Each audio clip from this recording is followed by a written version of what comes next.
Friday night videos. Welcome to Friday night videos, guys. I'm cheating a little bit because actually, while I'm recording this, it's actually not a Friday night. But by the time you get it, it will be Friday night. Okay, today I want to talk about emotions, right?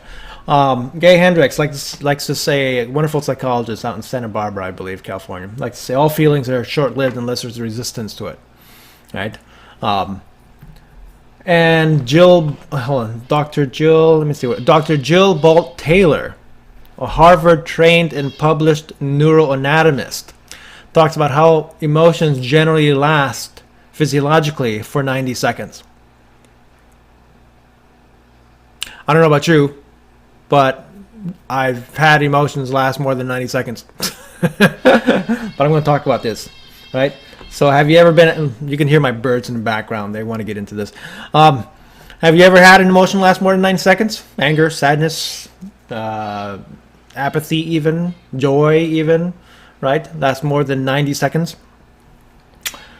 There's a video. I'm going to show it right down below this video or on top of this video, right? It's a video of a baby. And notice how that baby cycles through emotions. Right? It's not holding on to any one of those emotions. I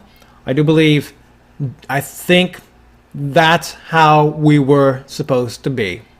Right? We were supposed to cycle through emotions and not let them hold on to them, to kind of let them come up and let them go.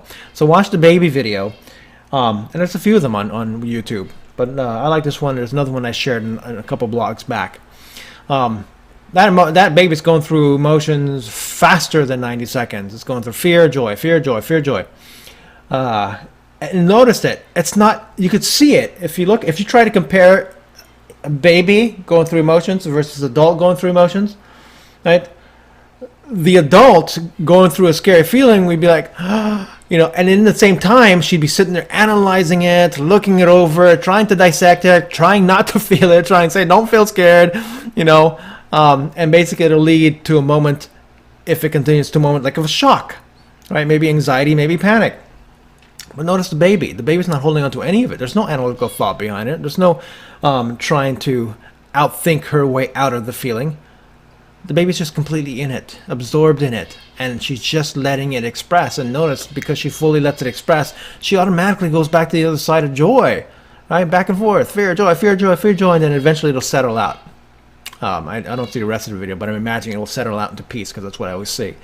Once we can fully express our emotions, let all the excess energy go, then we just settle out into this nice, even state where we're supposed to be. This is the state of balance, the state of homeostasis. This is the state where our body can be well rested, where our body can stay the most healthy. It's in a state of balance. So what happened then? Why did we go from being a baby that can express and feel emotions in 90 seconds or less to adults who tend to have an emotion last forever and ever and ever, right? Okay. You've heard me talk about this before.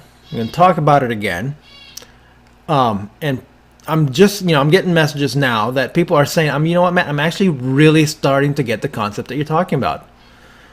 And the concept is the TFS, the thought to feeling sensation combination, right? I created this combination because, let me break down the basics.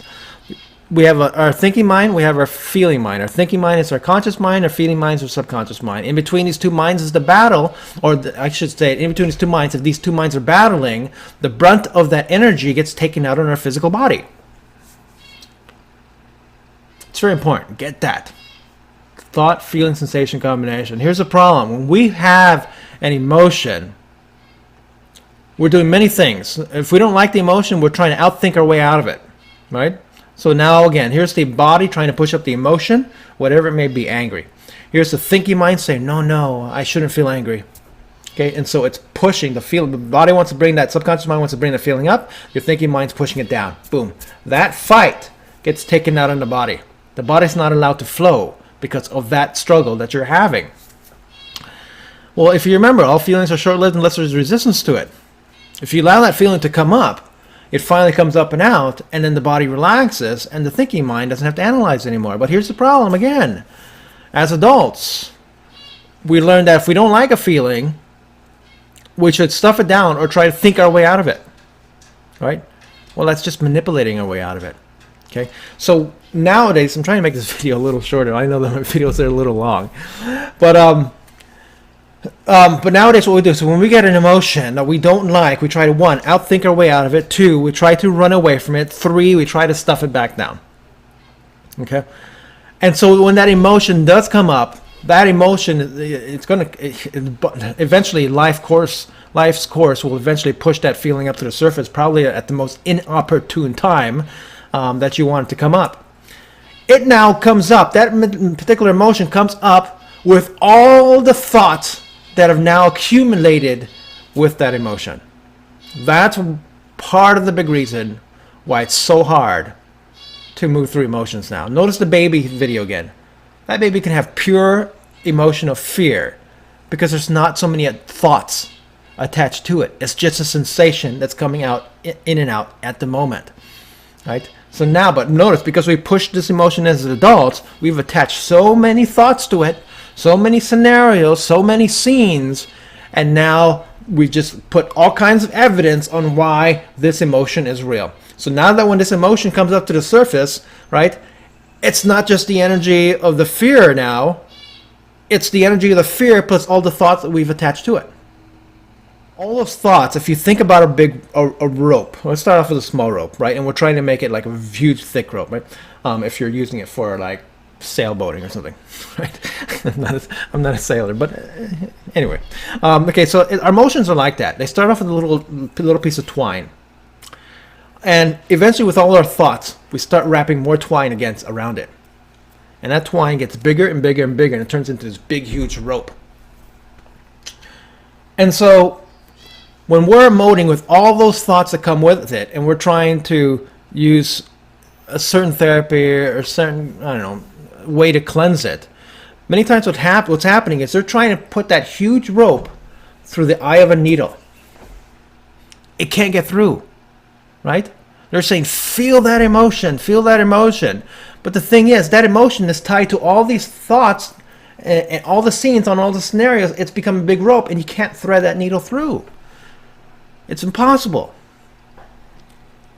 So, yes, you want to feel the emotion. But here's the thing now. And you've heard me talk about this in the videos. Please get this, understand this. The thoughts and feelings could be centered in the past, they could be centered in the future. The thing that's present and grounded in this moment is your body. Your body can handle one thought, one feeling, one sensation at a time to move that piece of thread through the needle hole. Okay? If you can zero in on finding the specific emotion and a specific thought that comes with it at that moment, right? Not any other moment, and find the sensation inside the body, then we can thread that needle through, or you can thread that thread through the needle, right? And what's happening while you're threading that thread through the needle? I hope you can get this, right? So here's a needle, right? You're threading that through the head of the needle, and you're pulling it out so it can get to the other side. This thread, now tied to this wound up piece of twine, will start unraveling the twine, okay? And it'll start tearing apart one by one the particular thoughts and feelings that come with it. Too many problems when somebody's focusing on an emotion to release. Again, they're trying to shove that whole rope through, and it's just not possible. So slow down a little bit. And they're also trying to shove that through because they're trying to get it all done once. They hate the feeling so much they just want to try and dump it out. All right, you probably want healing to happen fast. You got to let go of the idea that it can happen fast. Right? Well, how do you do that? Let go of the idea. I want to heal fast, right? So everybody's like, I want to heal fast. I want to get rid of this now. But when you do that, again, you can't stick that piece of rope through the hole of the needle. You can't. And that's why your healing gets delayed. If you want it to come faster, you've got to do it slower. There's a paradox there. You've got to thread it one needle at a time. Okay, if you thread it one needle at a time, I promise you it's going to move a lot faster than it has been if you're trying to force that whole rope through the needle. Watch the baby thing again. I think I'm going to end it there. I don't want to talk too much about it. Hopefully you guys get it, right?